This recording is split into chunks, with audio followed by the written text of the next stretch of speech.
नमस्कार, आप देख रहे हैं फाइनल ट्रेड दिल्ली स्टूडियो से। मैं हूं मिहिर और मैं हूं डिम्पी कालरा। तो खैर मार्केट ने आज फिर से एक अच्छी रनअप तो दिखाया, लेकिन 10,500 के इर्द गिर्द ये चल रहा है। कल की गिरावट को थोड़ा थामा है। आज जनवरी सीरीज की शुरुआत है। आज बहुत ही स्पेसिफिक ट्रेड हुआ। आज आईटी चला, आज एडीएजी के शेयर जिसकी उम्मीद जताए थे वो चला, और इसके अलावा कुछ हद तक आज आपको बैंकिंग स्टॉक्स में हल्का पुल बैक देखने को मिल रहा होगा। तो मार्केट बहुत स्पेसिफिक थी, बहुत ही आराम से आगे बढ़ने की कोशिश कर रहा मीर, लेकिन जी बिजनेस का व्यू आज फिर से सटीक साबित हुआ कि कम वॉल्यूम के साथ एक सीमित दायरे का ट्रेड मिलेगा, जो अभी तक दिख रहा है। जी हाँ, मतलब हम ये कह सकते हैं कि इंट्राडे हाइपर है मार्केट, लेकिन अगर आप दायरा देखें तो दायरा अभी भी सीमित ही है यहाँ पर। और ये ज़रूर है कि निफ्टी 10,500 के ऊपर ट्रेड कर रहा है, 10,525 के आसपास। लेकिन आज जो हमारा व्यू था जी बिजनेस का, वो भी यही था कि आप 10,490 से लेकर 10,535 इसके आसपास का दायरा देख सकते हैं, और वही मार्केट के लिए एक सीलिंग भी बना है। लेकिन हाँ, आज स्टॉक स्पेसिफिक एक्शन है, और ये जो रिलायंस जियो एडीएजी ग्रुप की डील है उसका रब ऑफ सारे ही स्टॉक्स पर देखने को मिला है। एडीएजी ग्रुप के साथ ही और जो डेट हेवी कंपनीज हैं, जिसमें कल हमने ये ट्रेंड देखा था इमर्ज होते हुए कि बढ़त देखने को मिल रही थी, आज भी उसमें से कई स्टॉक्स हैं जो कि अच्छी तेजी दिखा रहे हैं। तो ये जो आज डील हुई है दोनों भाइयों के बीच कल शाम को, जिसकी घोषणा हुई थी, उसका क्लियर इम्पैक्ट स्टॉक्स पर देखने को मिल रहा है। ठीक है, तो आज के मेहमान से जुड़ने का भी वक्त हो गया। एक बार विश्वेश चौहान से भी जुड़ लेते हैं और उनसे समझते हैं वो बाजार की आज की क्लोजिंग को कैसे देख रहे हैं। विश्वेश, आज का मार्केट का रनअप और साथ ही क्लोजिंग की तरफ बढ़ रहा है मार्केट, ये 500 के ऊपर क्लोजिंग ठीक ठाक मानी जाएगी?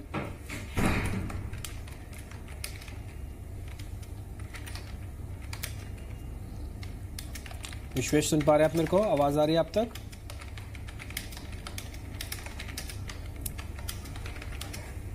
शायद विश्वेश इस बीच बात नहीं हो पाएगी, लेकिन कुछ एक और शेयर्स एक बार देख लेते हैं जहां पर आज अच्छा मोमेंटम देखने को मिल रहा है। एक बार आईटी काउंटर्स आप दिखा सकते हैं। एससीएल टेक है, टीसीएस है, इन सब के अंदर एक अच्छा मूव देखने को मिल रहा है। इसके अलावा आप एक्सिस बैंक पे आज देखिए, आज हेमंत ने हमको कहा था कि एक बार एक्सिस बैंक में अच्छा मूव देखने को मिल रहा है। एक और शेयर भी है जिसपे मैं आपका ध्यान थोड़ा केंद्रित करवाना चाहता हूँ, वो है एचडीआईएल। आज हेमंत से हमारी जब बात हुई थी तो उन्होंने कहा था कि एचडीआईएल पे आप सौदा रखिएगा। आज मिहिर 11% ये शेयर ऊपर है, रियल एस्टेट का मूवर, और अच्छा खासा मूव दे रहा है। हाँ, आज जो शेयर्स नहीं चले वो था गेल, बीपीसीएल, एचपीसीएल। आज ऑयल मार्केटिंग के शेयर और कुछ गैस रिलेटेड शेयर्स आज नहीं चल रहे हैं। वैसे बाजार के अंदर पॉकेट टू पॉकेट बाइंग है, कुछ हद तक बैंकिंग के अंदर बाइंग है। एफएडओ के लिहाज से देखेंगे, आज एडीएजी का शेयर फिर से चले हैं, जेपी का फ्यूचर्स भी चल गया। इसके अलावा एनएचपीसी और आइडिया के फ्यूचर्स में भी आज अच्छी बाइंग देखने को मिल रही है। कुछ कैश सेगमेंट के अगर आप शेयर्स देखें जहां पे अच्छा गेन आया है, उसमें आपको दिख रहा होगा एक बालकृष्ण इंडस्ट्री पेपर करके है एक शेयर, ये 2-3 दिन से अच्छा चल रहा है। आज भी इसके अंदर स्ट्रांग मूव देखने को मिल रहा है, बालकृष्ण पेपर। ये कुछ एक स्पेसिफिक शेयर्स हैं जिसमें आज अच्छा दम देखने को मिल रहा है। जी हाँ, बिल्कुल, यहाँ पर रुझान अच्छा देखने को मिल रहा है। लेकिन साथ ही एक बार चलिए देख लेते हैं ओवरऑल जो मार्केट का सेटअप है इस समय, मार्केट की ब्रेथ को देख लेते हैं हम, यहाँ पर रुझान कैसा देखने को मिल रहा है, और साथ ही वॉल्यूम्स का हाल क्या है। कल तो एक्सपायरी थी तो उसके चलते हमने वॉल्यूम्स में स्पर्ट देखा था, एक्सपायरी का स्पर्ट था जो कि, लेकिन इस समय अगर आप देखें तो जो निफ्टी और सेंसेक्स को आप देखिए, सेंसेक्स में इनफैक्ट 25 काउंटर्स बढ़त में है, नुकसान वाले काउंटर्स की संख्या 6 है। निफ्टी में 30 काउंटर्स बढ़त के साथ नुकसान वाले काउंटर्स की संख्या 20, और कुल मिलाकर वही थिन वॉल्यूम जिसकी आशंका थी 1,34,000 करोड़ का ट्रेड। ठीक है मिहिर, लेकिन डे हाई अभी बना है निफ्टी का अब, लेकिन जो ट्रेंड है शेयर्स के बढ़ने गिरने का वो थोड़ा सा बदला है। हाई पे सुबह हम 42 शेयर देख पा रहे थे निफ्टी के बढ़कर, अब सिर्फ 30 शेयर हैं, जबकि निफ्टी का हाई अब बन रहा है। इसका मतलब निफ्टी के जो कंपोनेंट्स हैं उन्होंने काफी जान लगा के निफ्टी को यहां तक पहुंचाया। सुबह तो बाजार में एक तरफा तेजी दिख रही थी एडीएजी के शेयर्स के साथ, अब लेकिन कुछ सेग्रीगेट हो गया है, कुछ शेयर ठंडे भी हो गए हैं। पुनीता कुमार सिन्हा से भी हमने बातचीत की थी, उनसे हमने पूछा कि 2018 का साल कैसे कटेगा, क्या ये 2017 जैसा ही होगा या फिर से कुछ बेहतर या फिर से थोड़ा कम होगा। एक बात सुन लेते हैं वो क्या कह रही हैं। 2018 से 2017 वाली उम्मीद तो नहीं कर सकते, क्योंकि जो वैल्यूएशंस है एंड जिस तरह से markets last 3 years globally move की हैं, उस तरह का मूव जो है वो अब एक्सपेक्ट करना मुश्किल है, बिकॉज वैल्यूएशन सपोर्ट जो है मार्केट्स में वो अब नहीं है। एंड हालांकि ग्लोबल ग्रोथ अपटिक पे है एंड फंडामेंटल्स अभी भी सॉलिड हैं ग्लोबली। इनफैक्ट यूएस के जो फंडामेंटल्स हैं वो बहुत स्ट्रांग है और कई सालों में इतने स्ट्रांग फंडामेंटल्स नहीं दिखे, but valuations are already reflecting a lot of this positive.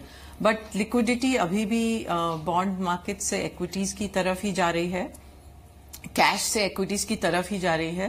तो इसलिए मोमेंटम, लिक्विडिटी ड्रिवन मोमेंटम अभी भी स्ट्रांग रहेगा. हालांकि बहुत सिलेक्टिव होना पड़ेगा एंड रोटेशन होगा, I think from high growth, high valuation stocks into ones that जिनका भी ग्रोथ थोड़ा स्लो रहा है एंड वैल्यूएशंस थोड़ी लो हैं. वो मुझे सेक्टर रोटेशन होते दिख रहा है. तो सेक्टर रोटेशन होगा, लेकिन यूएस में फंडामेंटल्स अच्छे हैं फिलहाल. ये पुनीता कुमार सिन्हा का व्यू था. हमारे साथ शाहिना मुकद्दम भी मौजूद हैं, उनसे बात करते हैं. शाहिना, शुक्रिया हमारे साथ इस बातचीत में शामिल होने के लिए. एक बार हम पावर स्टॉक्स को देखते हैं. आज सुबह इनफैक्ट मार्केट खुलने से पहले भी हमने इसकी बात की थी कि पावर स्पेस पर आप नजर रख सकते हैं. It can be led by Reliance power, जहां पर बहुत अच्छा रुझान देखने को मिल सकता है थैंक्स टू द डील जो हुई है. लेकिन ओवरऑल भी अगर आप देखें तो जो छोटे मझौले पावर स्टॉक्स हैं उसमें रुझान अच्छा देखने को मिल रहा है. NHPC देखिए 4.25% चला है, PFC करीब 1.25 से 1.5% चला है. रिलायंस पावर को एक बार देख लेते हैं यहाँ पर रुझान कैसा है. रिलायंस पावर के काउंटर पर करीब 1.5% कम हो, लेकिन सुबह इसने इंट्राडे हाई हिट किया था. पावर स्टॉक्स में शाहिना व्यू क्या है आपका? पावर स्टॉक्स में मेरा पॉजिटिव ही व्यू है. काफी टाइम से पॉजिटिव व्यू रह चुका है, लेकिन अभी जो नंबर ऑफ स्टॉक्स ये बाय लिस्ट में हो रहे हैं वो ऐड हो रहे हैं. जैसे टाटा पावर मेरा खुद भी होल्ड करती हूँ और मेरा काफी टाइम से बाय लिस्ट में है. वो दैट इज मोर बिकॉज उनके डिफेंस में भी है और उनके पावर एसेट्स वो भी अभी ज्यादा, जैसे मुंद्रा का जो है उनका, वो इट विल स्टार्ट, मतलब अच्छा उनका रेवेन्यू ग्रोथ वहां से आएगा, प्रॉफिटेबिलिटी बढ़ सकता है विथ हायर PLF. अभी रिलायंस पावर उनका जो अच्छा, मतलब Reliance power as well as Reliance infrastructure, थोड़ा इंफ्रास्ट्रक्चर स्पेस में, लेकिन वो ट्रांसमिशन एसेट्स वो जब ट्रांसफर कर रहे हैं टू अदानी ट्रांसमिशन, तो वो सब तीनों, मतलब all these 3 stocks also look good, क्योंकि एक अपना कैपेसिटी बढ़ा रहा है एंड दूसरे का बैलेंस शीट इंप्रूव हो रहा है. So I think to that extent ये पूरा ग्रुप अच्छा लग रहा है. On the other hand even transmission पर से स्टॉक्स भी अच्छे लग रहे हैं. वो काफी टाइम से चल रहे हैं, लेकिन अभी भी मेरे हिसाब से यहाँ से अपमूव दिखा सकते हैं. तो पावर सेक्टर और गवर्नमेंट की पॉलिसीज भी ऐसी है कि ये सेक्टर काफी अच्छा चलना चाहिए. फॉर पावर फॉर ऑल जो उनकी पॉलिसी है वो काफी अच्छा सपोर्ट करेगी ये सेक्टर को गोइंग फॉरवर्ड. ठीक है, तो शायना का थम्स अप है पावर को लेकर, और साथ में उन्होंने एक शेयर भी बताया टाटा पावर. इस पे आप थोड़ा ज्यादा फोकस हो सकते हैं. थोड़ा स्लो मूवर है, जल्दी जल्दी टूटता भी नहीं है, तो चलते समय भी आपको पूरा मौका देता है शेयर्स के अंदर ऐड करने का. लेकिन सुबह मीर आप बात भी कर रहे थे कि हाँ, जहां पे कर्ज वाली कंपनियां उस पर भी एक मूव देखने को मिलेगा. हमने तीनों सेगमेंट की कर्ज वाली कंपनी निकाली. जेपी एसोसिएट्स ये 15% ऊपर, स्टील में भूषण स्टील है ये करीब 10% ऊपर, इंफ्रा के अंदर GMR इंफ्रा है, ये इसके साथ एक खबर भी आई है अभी, तो ये शेयर भी 10% ऊपर है. तो तीनों कर्ज वाली अलग अलग सेगमेंट की कंपनियां आज डे हाई पे 10% की बढ़त है. विश्वेश, GMR पे क्या करना चाहिए? सी आई थिंक आपने काफी अच्छी बात करी है. मेरे हिसाब से कहीं ना कहीं पॉजिटिव कोरिलेशन माना जाएगा जिस हिसाब से न्यूज फ्लो आ रहा है आफ्टर NCLT. मेरा ऐसा मानना है कि इन कॉर्पोरेट इंडिया एक फियर सा बन गया है कि if they don't act on their debt management, कहीं ना कहीं it will not be rewarded by the markets और for the at least by regulator. So उसके चलते हुए कहीं ना कहीं जो शॉर्ट टर्म बॉटम बने हैं सारे स्टॉक्स में वी वर इवेल्युएटिंग, वो सारे मेरे हिसाब से बहुत इंपॉर्टेंट है. और जिस हिसाब से हम मूव देख रहे हैं, मेरा ऐसा मानना है ये मोमेंटम कंटिन्यू रह सकता है at least for a near term. रही बात आपका जो क्वेश्चन था GMR इंफ्रा की, मेरा ऐसा मानना है कि in spite of all this fact आज के दिन में स्टॉक में 11% हुआ है, एडिशन हुआ है और बहुत अच्छा प्राइस मूव है अबाउट 20. सो आने वाले दिनों में शायद आपको ये 27 तक के लेवल दिखा सकता है. So from that point of view मेरे हिसाब से लॉन्ग रहने की सलाह होगी. अगर कोई ये लेवल पे लॉन्ग करता है तो मेरे हिसाब से 21 के स्टॉप लॉस के साथ लॉन्ग रखे, ऊपर में 27 तक का टारगेट देखने मिल सकता है. आज कुछ IT कंपनीज भी चल रही हैं. खैर ये मार्केट का थोड़ा फ्लेवर भी हो रहा है कि जब बाजार थोड़ा सा भी हेज में आता है तो फार्मा और IT को अच्छा प्ले मिल जाता है. SL tech, Wipro, TCS, tech Mahindra, Infosys, ये सभी के सभी कंपनीज आज तेज हैं. सब तो ले नहीं सकते. शायना, कोई 1-2 कंपनी लेनी है तो किसको लिया जाए? आ रही मेरे हिसाब से इन्फोसिस, विप्रो दोनों अच्छे चल रहे हैं आज के दिन भी, और यहाँ से आई थिंक विप्रो थोड़ा आउट परफॉर्म कर सकता है in the larger cap stocks. यहाँ पर थोड़ा बहुत जो नेगेटिव न्यूज थी आईटी कंपनीज के लिए, वो मेरे हिसाब से मार्केट अब्सॉर्ब कर चुका है और एक्सपेक्टेशन है कि बेटर परफॉर्मेंस गोइंग फॉरवर्ड दिखाएंगे।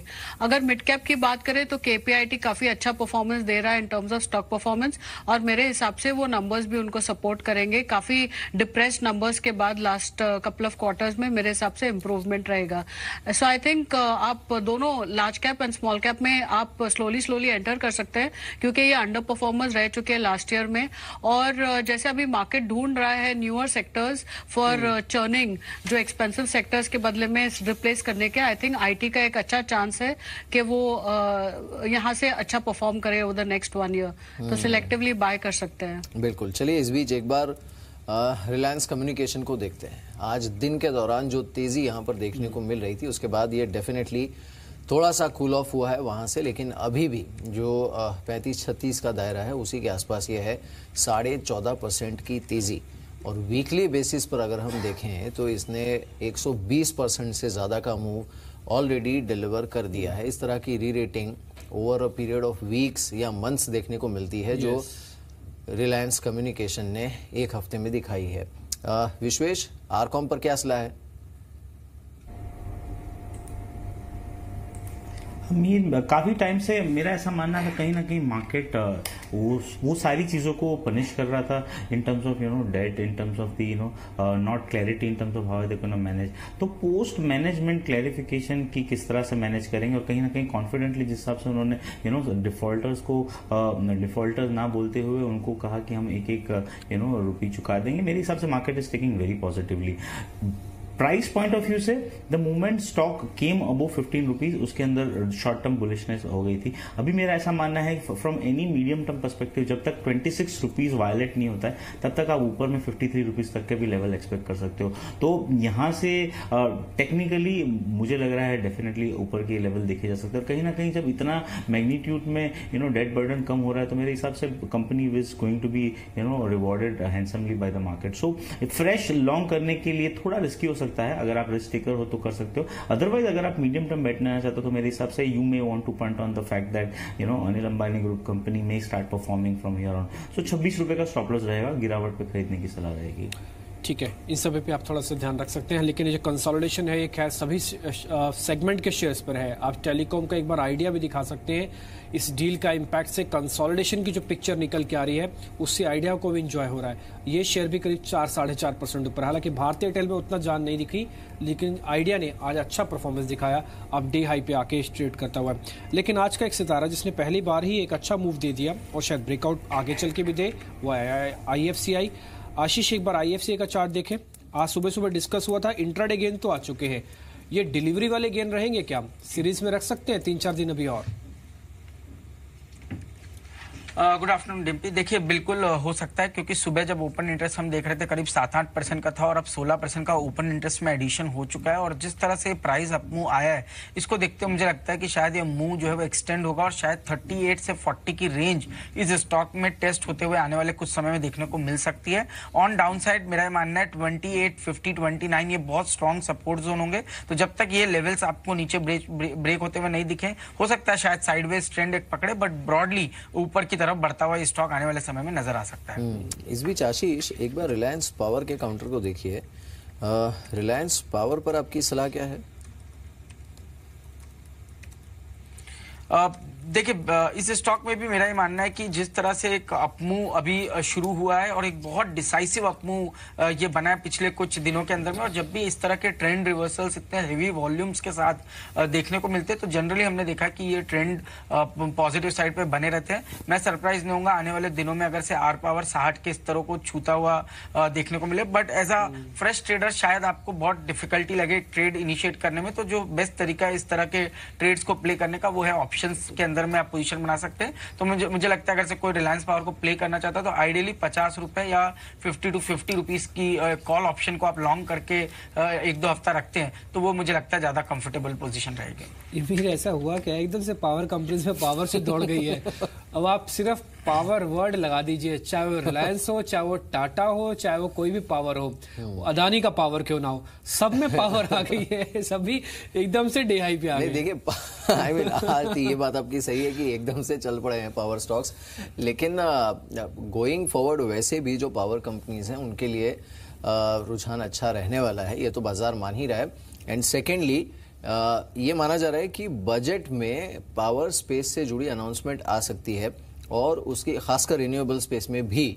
और उसकी एक बड़ी वजह जो है वो ये माना जा रहा है कि हर घर में और हर गांव में बिजली पहुंचाने का जो मोदी सरकार का मिशन है उसमें ज़्यादा वक्त बचा नहीं है। तो उस वजह से इस बार के बजट में वो सारी योजनाएं, housing for all, power for all, road for all, ये सारे जो इस तरह के थीम है ना, उन सब के ऊपर कुछ ना कुछ इस बार बजट में आने की उम्मीद है। इस बीच एक बार चलिए मार्केट का स्टैकअप देख लेते हैं, बिकॉज सेंसेक्स की डबल सेंचुरी हो गई है।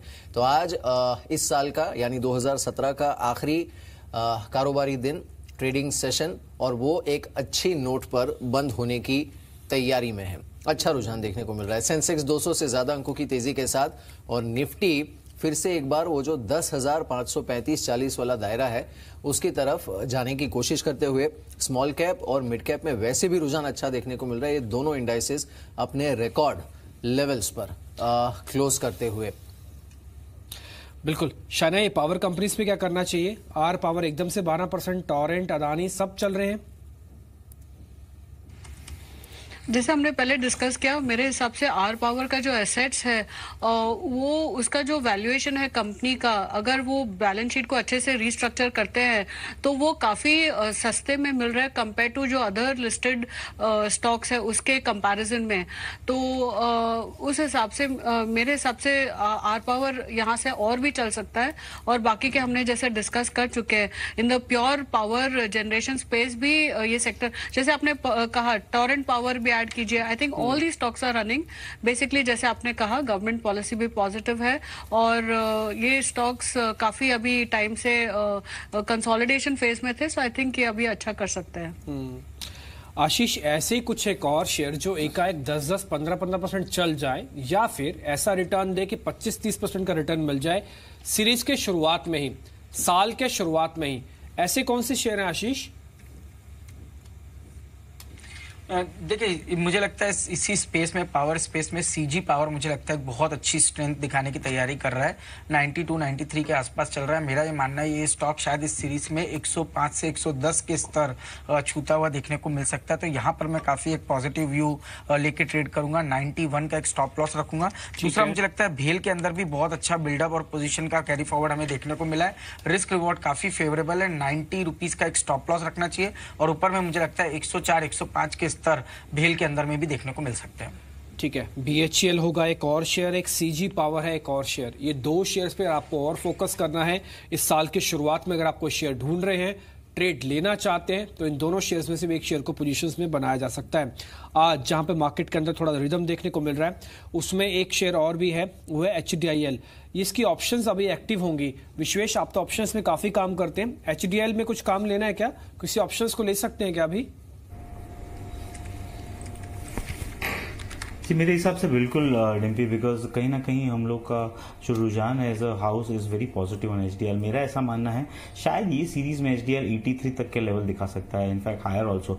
सो यहाँ पे काफी अच्छी स्ट्रेटेजी बनी जा सकती है, क्योंकि ये ऑप्शन में काफी लिक्विड है। तो 70 रुपीज का जो कॉल ऑप्शन है वो करीबन 3.5 रुपए के आसपास चल रहा है, और उसके सामने मेरा ऐसा मानना है कि हायर स्ट्राइक में अगर आप 75 का जो एक लॉट बेच डाले तो बेसिकली 2.25 रुपीज है, तो आपका जो नेट स्प्रेड है वो 1 रुपए पड़ता है।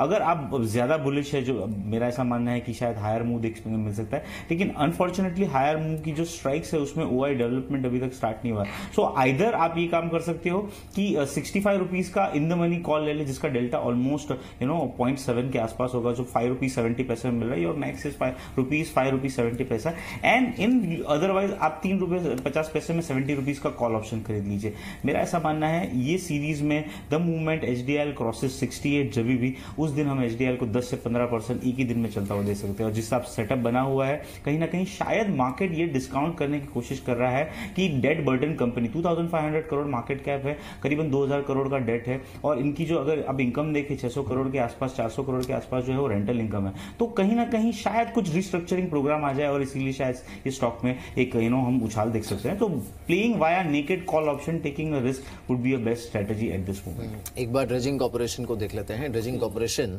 इसका भी जो अपमूव है वो कांस्टेंट है, आज भी 8% ऊपर है। वीकली बेसिस पे भी देखेंगे अगर आप तो मूव अच्छा रहा है। अब फंडामेंटली देखो तो ये लगता है कि ये थोड़ा सा ओवरबॉट जोन में है, लेकिन ड्रेजिंग कॉर्पोरेशन बड़ा ही सस्टेन्ड मूव इसने दिया है, और इसी हफ्ते अगर हम देखें तो ऑलमोस्ट 26% का मूव ये दे चुका है। आशीष, ड्रेजिंग कॉर्पोरेशन?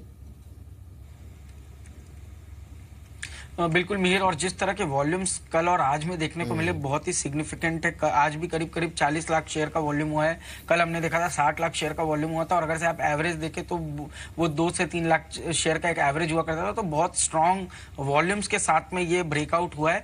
हालांकि अभी 900 के आसपास जो ये आज हाई बना है वो एक थोड़ा रेजिस्टेंस पॉइंट जरूर है, बट जिस तरह का ये मोमेंटम है उसको देखते हुए मुझे लगता है कहीं ना कहीं ये स्टॉक 900 के स्तर को क्रॉस करेगा, और 900 के स्तर को क्रॉस करते ही मुझे लगता है नेक्स्ट जो अपमूव है वो 1150-1200 के स्तरों का आएगा। तो इमीडिएट ट्रिगर पॉइंट है वो 900 का है। 900 के बाद एक डिसाइसिव अपमूव 1150-1200 के स्तरों तक देखने को मिल सकेगा।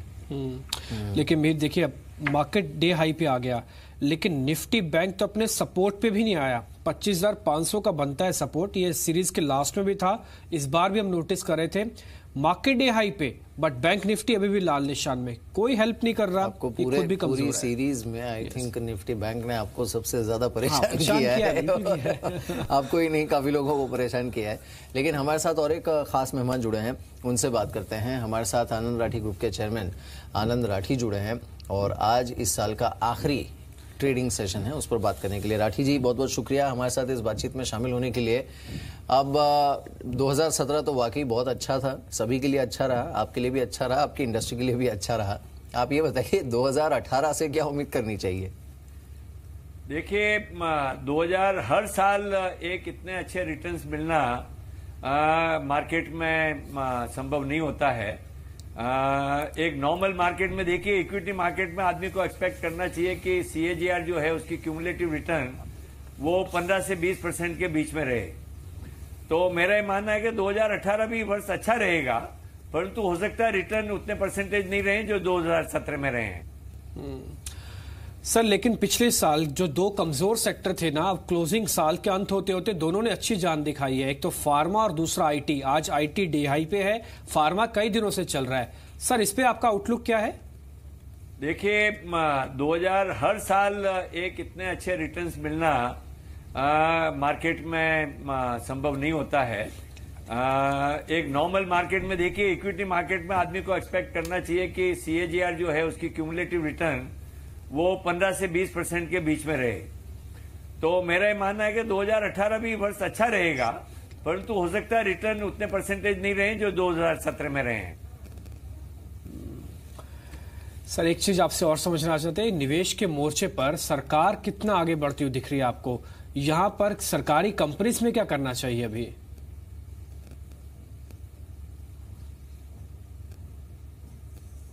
आई थिंक सरकार ये जो डिसइन्वेस्टमेंट चालू रखेगी, जोरों से चालू रखेगी, क्योंकि अभी देखिए मार्केट्स में लिक्विडिटी अवेलेबल है, funds are available for the equity markets. तो इस समय ही सरकार के लिए आसान है मार्केट में बेचना, इसलिए सरकार ये डिसइन्वेस्टमेंट प्रोसेस चालू रखेगी। बिल्कुल।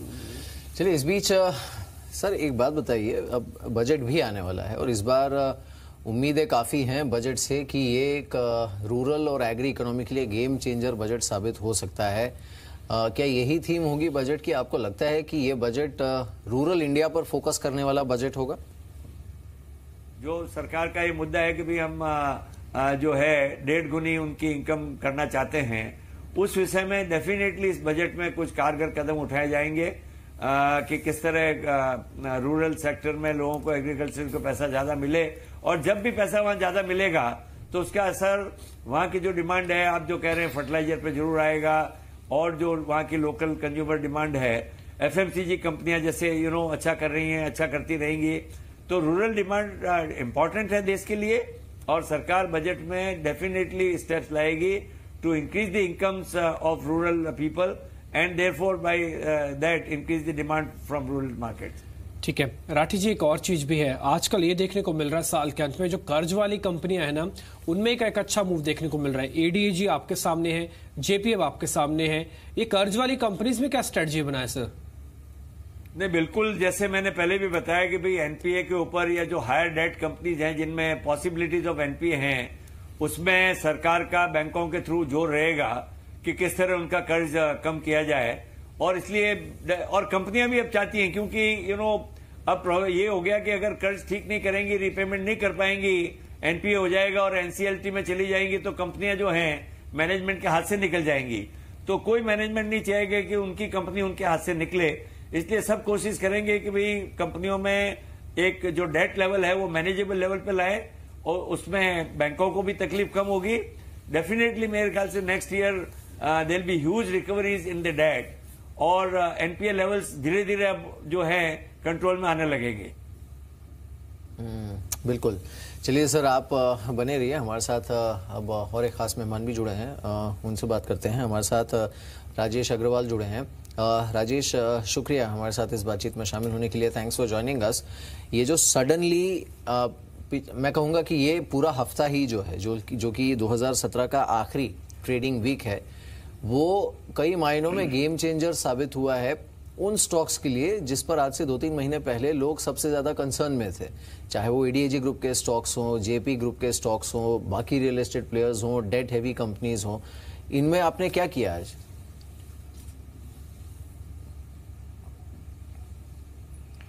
देखिए, ऐसा विशेष तो हमने कुछ किया नहीं है। कुछ जो नाम आपने गिनाए हैं उसमें अगर आप एक एक करके लूँ तो फार्मा वाकई में थोड़ा सा गेम चेंजर साबित हुआ है। लास्ट एक महीने में अगर आप देखें तो बहुत अच्छी बढ़त दिखाई है। वैल्यूएशन जैसे हमने पिछली डिस्कशन में भी कहा था कि थोड़े से अट्रैक्टिव हो गए थे, क्योंकि जहाँ 30-35 के पी पे चला करते थे वो लोअर वैल्यूएशन पे आ गए थे।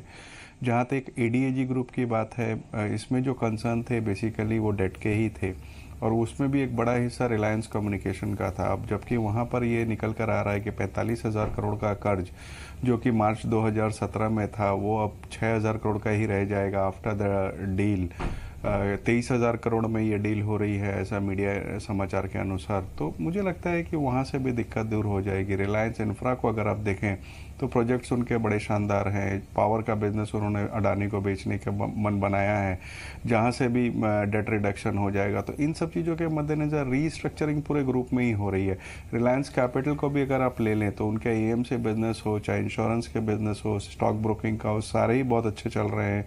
पूरे 3-4 साल से फाइनेंशियल मार्केट बहुत अच्छे गेन पे है, तो उनका बेनिफिट भी वहाँ है। तो जो दिक्कत थी वो ग्रुप के ऊपर एक थोड़ी डेट की थी, वो अगर सॉल्व हो जाती है तो मैं समझता हूँ यहाँ से भी बहुत अच्छी बढ़त हो सकती है। इवन आईटी में भी अगर आप देखें तो नए साल में लगता है कि वहाँ से भी कुछ नए ऑर्डर्स आने की संभावना है, तो वहाँ भी बढ़त हो सकती है। बट रियलिटी वगैरह में मैं थोड़ा सावधान रहने की सलाह दूंगा, क्योंकि वैसा कुछ फंडामेंटली चेंज हुआ नहीं है जिसके कारण से जो बढ़त देखी जा रही है, तो थोड़ी दूर रहना चाहिए। Even for JP group same applies की, वहाँ भी ऐसा कुछ फंडामेंटल चेंजेस हुए नहीं है, ना तो कोई डेट में बहुत बड़ी गिरावट आई है। तो वहाँ पर भी जो उछाल आ रहे हैं उसे एक बार मौके की तरह लेना चाहिए निकल जाने के लिए, या कोई पोजीशन बनानी भी हो तो ट्रेडिंग पोजीशन ही बनाएं विथ स्टॉप लॉस। फंडामेंटली तो इसमें अभी भी कोई राय नहीं रहेगी। ठीक है, तो राजेश तो यही बात कह रहे हैं कि तो रियल एस्टेट से भी फिलहाल दूर रहा जाए, जेपी से ग्रुप से पूरी तरह से भी दूर रहा जाए। हाँ, एडीएजी में जो स्टोरी सामने निकल के आ रही है इस पर थोड़ा ट्रस्ट किया जा सकता है आप तो, क्योंकि आप पूरी तरह से डेट को उतारने का मन बनाते हुए दिख रहे हैं, और साथ ही आईटी के कुछ एक सेगमेंट होगा जहां पे ज्यादा फोकस होगा। हमारे साथ आनंद राठी भी बने हुए हैं। राठी जी, एक और क्वेश्चन है, जैसे अभी आप कह भी रहे थे ना कि कर्ज वाली कंपनीज को लेकर कंपनीज भी मन बना रही है, सरकार ने भी मन बना रखा है, और ये चीज दिख भी रही है अब एडीएजी के अंदर, तो इसका सीधा बेनिफिशियरी तो बैंकिंग के है। तो बैंकिंग पे आपका आउटलुक क्या है? ये एनपीए की प्रॉब्लम बैंकिंग के लिए कितनी जल्दी सॉल्व हो जाएगी? नहीं, बिल्कुल जैसे मैंने पहले भी बताया कि भाई एनपीए के ऊपर या जो हायर डेट कंपनीज हैं जिनमें पॉसिबिलिटीज ऑफ एनपीए हैं, उसमें सरकार का बैंकों के थ्रू जोर रहेगा कि किस तरह उनका कर्ज कम किया जाए। और इसलिए और कंपनियां भी अब चाहती हैं, क्योंकि अब ये हो गया कि अगर कर्ज ठीक नहीं करेंगी, रीपेमेंट नहीं कर पाएंगी, एनपीए हो जाएगा और एनसीएलटी में चली जाएंगी, तो कंपनियां जो हैं मैनेजमेंट के हाथ से निकल जाएंगी। तो कोई मैनेजमेंट नहीं चाहेगा कि उनकी कंपनी उनके हाथ से निकले, इसलिए सब कोशिश करेंगे कि भाई कंपनियों में एक जो डेट लेवल है वो मैनेजेबल लेवल पे लाए, और उसमें बैंकों को भी तकलीफ कम होगी। डेफिनेटली मेरे ख्याल से next year there will be huge recoveries in the debt, और एनपीए लेवल्स धीरे धीरे अब जो है कंट्रोल में आने लगेंगे। चलिए सर, आखिरी सवाल होगा आपसे। 2018 के लिए अगर हम लेवल्स की बात करें, जैसे 2017 जब शुरू हुआ, किसी ने सोचा नहीं था कि इतना अच्छा रुझान देखने को मिलेगा मार्केट में और इस तरह के रिटर्न्स देखने मिलेंगे, लेकिन वो मिले हैं देखने के लिए। 2018 से उम्मीद क्या करनी चाहिए? हाँ, बिल्कुल ट्रस्ट किया जा सकता है। जैसे मैंने बता रहा हूं कि धीरे धीरे इंप्रूवमेंट आ रहा है। 2018 में सिग्निफिकेंट इंप्रूवमेंट आएगा एनपीएस में, क्योंकि आपने देखा होगा कि कितने केसेस कंपनी लॉ बोर्ड में फाइल हो चुके हैं, कई इंसॉल्वेंसी के इतने केसेस फाइल हो चुके हैं। तो अब there is lot of pressure on promoters to bring down the levels of their debt, और बैंक भी अब चाहती है कि भाई किसी तरह ये मैनेज हो जाए। तो मेरे ख्याल से एक साल में banking system will become stronger than what it is today, पर 2 साल में जाके इसका पूरा इम्पैक्ट नजर आएगा। मुझे लगता है कि 2019 से बैंकिंग सिस्टम फिर जो है हेल्दी नजर आने लगेगा। ठीक है, तो बैंकिंग के बेसिस पर एक कहा जा सकता है कि 2018 थोड़ा सा उम्मीद बेहतर जगा के रखेगा कि ये साल भी बेहतर जाएगा। हो सकता है 2017 तक रिटर्न ना मिले वैसे, लेकिन हाँ, ये साल भी कम से कम बेहतर जा सकता है मार्केट के पॉइंट ऑफ व्यू से। ये समझ में आया मिस्टर राठी से हमको। सर शुक्रिया आज जी बिजनेस को समय देने के लिए। आशीष, 1-2 शेयर्स अभी आप गिनवा रहे थे ना कि चलेंगे, बीएचएल आपने गिनवाया कि एक अच्छा मूव दे सकता है। ऐसे एक शेयर हमारी ग्रुप कंपनी के भी है, डिश टीवी, पिछले 3-4 दिन से काफी चर्चाओं में भी है, लेकिन अभी 82 के आसपास रुका हुआ है। ये भी ब्रेकआउट की तैयारी देगा, चलेगा ये शेयर भी? बिल्कुल देगा। मैं तो मीडिया जो स्पेस है, मैंने जैसे क्रिसमस पे भी कहा, उसके पहले भी मैं कह रहा था कि ये पूरा स्पेस एक बहुत इंटरेस्टिंग ट्रेंड दिखा रहा है, और इसके अंदर में डिश टीवी जो है वो मुझे लगता है बिल्कुल एक बहुत स्ट्रांग कंसोलिडेशन के बाद अब कहीं ना कहीं सपोर्ट जो है वो 80 रुपीज के आसपास बन चुका है, और स्टॉक इवेंचुअली 95-96 के जोन को टेस्ट करने की तैयारी कर रहा है। और साथ ही साथ जी इंटरटेनमेंट की अगर हम बात करें तो ये स्टॉक ऑल टाइम हाई के आसपास पिछले 4 हफ्तों से कंसोलिडेट हो रहा है। तो मेरा ये मानना है कि इस स्टॉक में 650 तक के टारगेट्स आने वाले 1 से 2 महीनों के अंदर में देखने को मिल सकते हैं। 570 का एक स्टॉप लॉस रख के मुझे लगता है इसके अंदर भी एक ट्रेडिंग पोजीशन बनाई जा सकती है।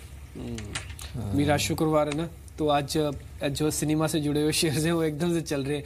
अभी भी नजर गई आईनॉक्स लेजर्स पे, आप शेयर देखिए करीब 4-4.5% ऊपर। ये ईयर एंडर भी है, ईयर एंडर भी है, प्लस इनके लिए तो अच्छा टाइम भी चल रहा है। बिलीव जो सलमान की मूवी है वो काफ़ी अच्छा कर रही है बॉक्स ऑफिस पर, और अब तो सीज़न अच्छा रहता है इनके लिए, तो रुझान अच्छा है। लेकिन हाँ, ये बात सही है कि सारे ही मल्टीप्लेक्स शेयर्स को अगर आप देखेंगे, चाहे वो आइनॉक्स हो या फिर पीवीआर, इनमें ट्रैक्शन अच्छा देखने को मिला है। राजेश, आपकी टॉप पिक अक्सर वैसे तो मूवीज़ की पूछते हैं हम आपको शुक्रवार को, लेकिन मल्टीप्लेक्स में कौन सी है? देखिए, मल्टीप्लेक्स में अगर देखें तो पीवीआर के जो एक्सपेंशन प्लान्स है वो बहुत ही शानदार है, और जिस तरीके से एग्रेसिवली वो प्लानिंग कर रहे हैं, मुझे लगता है वहाँ एक अच्छा अपसाइड हो सकता है। बट इस वक्त थोड़े से स्ट्रेच नज़र आ रहे हैं वैल्यूएशन, थोड़ी गिरावट आई 1250-1200 के आसपास, तो वहाँ बिल्कुल खरीदारी की सलाह रहेगी। इस वक्त अगर खरीदारी करनी हो तो आइनॉक्स बेटर पड़ता है। जैसा कि आपने भी कहा कि ईयर एंड में टाइगर जिंदा है जो रिलीज़ हुई है, उसके बॉक्स ऑफिस नंबर्स बहुत अच्छे आए हैं, और अभी उम्मीद है कि 2-3 हफ्ता तक वो चलेगी। और उसके बाद पैडमैन रिलीज़ हो रही है, वहाँ से भी बड़ी उम्मीदें हैं। लास्ट अगर 2 महीने देखें तो बहुत ड्राई गया है, क्योंकि पद्मावती की रिलीज़ डेफर हो गई थी और वो जैसे कोई नई पिक्चर आई भी नहीं। तो हो सकता है कि इस क्वार्टर के नंबर्स थोड़े से दबाव में देखने को मिले, बट नेक्स्ट क्वार्टर हमें लगता है कि बहुत ही शानदार होने वाला है, न केवल बॉक्स ऑफिस नंबर्स की वजह से, बल्कि इनके जो फूड एंड ब्रेवरेजेस के बिजनेस हैं वहाँ से भी एक अच्छे नंबर आने की उम्मीद है। शायना, जब वापस मार्केट 1 तारीख को खुलेगा ना, तो हम ऑटो के सेल्स के नंबर के साथ भी होंगे। ये ऑटो के सेल्स के नंबर के बेसिस पर, ये पूरा साल जैसे इन्होंने निकाला उसके क्वार्टरली अर्निंग के बेसिस पर, क्योंकि इस बार फेस्टिवल थोड़ा पहले था, क्वार्टरली अर्निंग्स भी जब शुरू होंगी तो उसमें ऑटो रिफ्लेक्शन अपना दिखाएगा। कोई ऐसा ऑटो शेयर है जिसपे आपको ज्यादा कॉन्फिडेंस दिखता हो, आपको लगता हो कि इसको इस पे हमको खरीदारी की जा सकती है?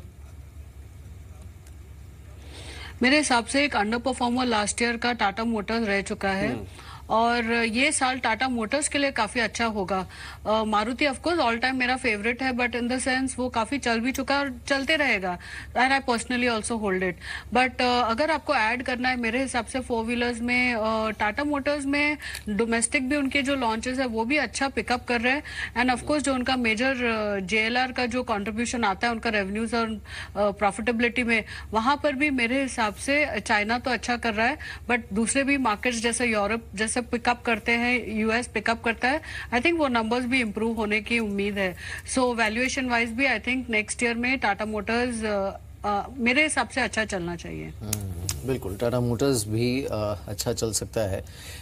खैर, ऑटो में मारुति पर और एक चीज़ ये भी है कि अगर आप मारुति को देखें तो 2017 जो है उसकी क्लोजिंग में मारुति एक नया रिकॉर्ड कायम करेगा कि किसी एक साल में, एक कैलेंडर ईयर में सबसे ज़्यादा पैसेंजर व्हीकल्स बेचने का रिकॉर्ड मारुति इस बार कर सकता है। अगर नंबर्स अच्छे रहे, कोई ड्रास्टिक ड्रॉप देखने को नहीं मिला, जिसकी ऑब्वियसली संभावना कम है, और साथ ही सबसे बेहतर out performance for a passenger vehicle company in terms of stock price वो भी मारुति पर देखने को मिल सकता है। तो वो उस हिसाब से अगर देखा जाए तो मारुति के लिए 2017 काफ़ी ऐतिहासिक साबित हुआ है। विश्वेश, मारुति पर आपका आउटलुक क्या है अब इन लेवल्स के आसपास?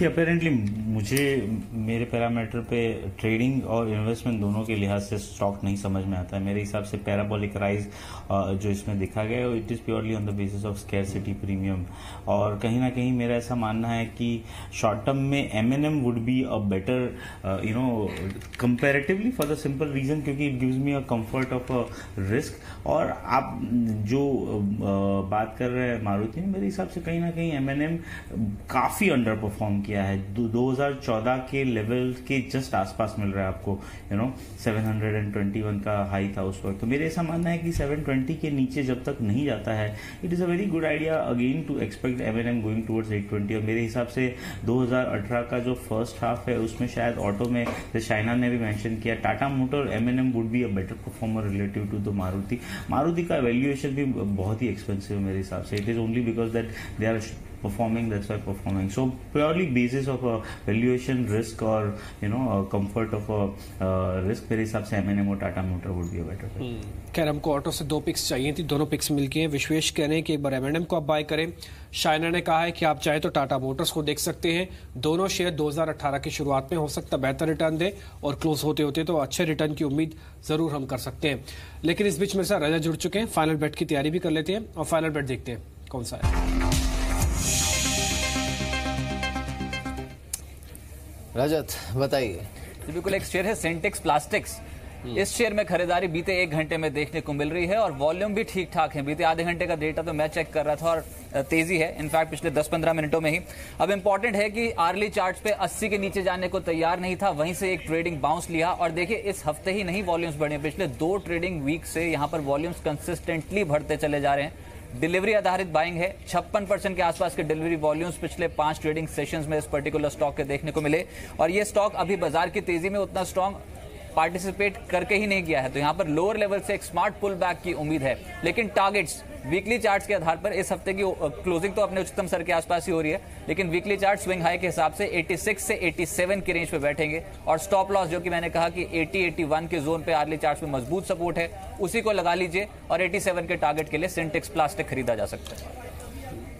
सिंटेक्स पर नजर रखिए, 87 के टारगेट के लिए फिलहाल 83.75 पर ये समय ट्रेड कर रहा है, लेकिन मार्केट बंद होने में करीब 20-22 मिनट का समय बाकी है। एक बार क्विकली कैश में इस समय जो गेनर्स सबसे ऊपर चल रहे हैं उनको देख लेते हैं और साथ ही आज की लिस्टिंग को भी देख लेते हैं। एस्टन पेपर अभी भी 141% का रिटर्न यहाँ पर और 120 के ऊपर ही ये इस समय ट्रेड करते हुए। शाहिना, कुछ कहना चाहेंगी क्या आप एस्टन पेपर पर? देखिए, मेरे हिसाब से ये एसएमई स्टॉक्स काफी अच्छा परफॉर्म कर रहे हैं और काफी अच्छा रिटर्न दे रहे हैं इन्वेस्टर्स को। I think this is the happening sector happening space going forward.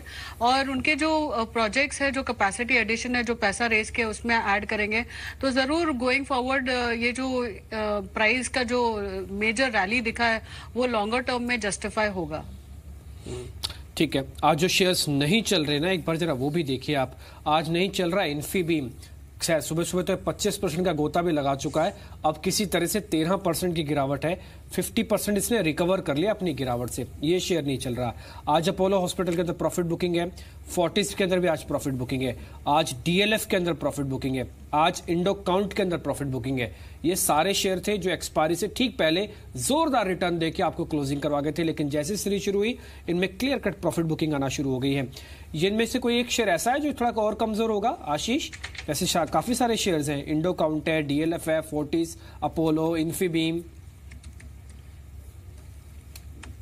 नहीं, देखिए इसके अंदर में इंडो काउंट मुझे लगता है थोड़ा सा एक ऐसा काउंटर है जो साइडवेज ट्रेंड बनाया हुआ है और बीच बीच में जरूर थोड़ा मूवमेंट दिखाता है, बट ब्रॉडर ट्रेंड कोई इसका इतना खास नजर नहीं आ रहा। जहां देखे तो डीएलएफ एक बहुत ही स्ट्रॉन्ग ट्रेंड में और एक स्ट्रॉन्ग ट्रेंड की प्रॉफिट बुकिंग है, तो शायद डिप में। आपके पास लौट कर आते हैं वित्त मंत्री अरुण जेटली लोकसभा में इंसॉल्वेंसी कोड पर बात कर पैदा हुई, और दोनों जो उदाहरण उन्होंने दिया, अगर उस उदाहरण को समझ लें तो उनकी सरकार के जमाने में क्या क्या पाप हुए उनके स्पष्ट हो जाएगा।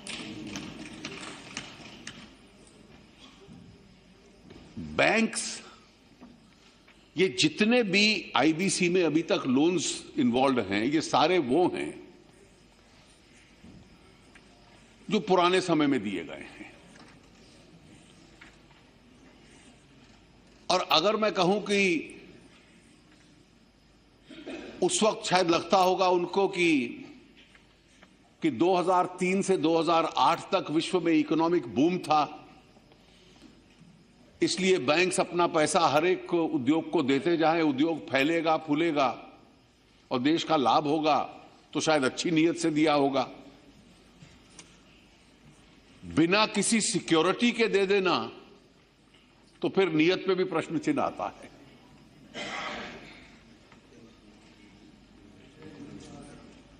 तो 2014 तक वास्तविक, तो ये खैर अरुण जेटली यहाँ पर जो कोर्ट सरकार ने कल संशोधन बिल जो लाया था लोकसभा में उसके ऊपर अपना पक्ष रखते हुए, लेकिन हाँ बैंकिंग स्पेस में ये तो ज़रूर है कि जो पीएसयू बैंकिंग स्पेस है और निफ्टी बैंक जिसकी डिम्पी बात कर भी रहे थे, उसका जो अंडर परफॉर्मेंस है वो फिलहाल ये कहना मुश्किल है कि बजट से पहले पहले ख़त्म हो जाएगा या फिर जनवरी की सीरीज़ में ही ये ख़त्म हो जाएगा। और जो कन्विक्शन कॉल्स अगर आप देखें यहाँ पर, तो वो 2-3 जो बड़े सरकारी बैंक्स हैं उन पर देखने को मिल रही है। उल्टा उन कंपनीज पर कन्विक्शन ज़्यादा है जिनका कर्ज इन बैंक्स की बुक्स पर पड़ा हुआ, क्योंकि वहां पर उम्मीद है कि शायद जल्दी जल्दी रेजोल्यूशन होगा और वो कर्ज से बाहर आएंगे।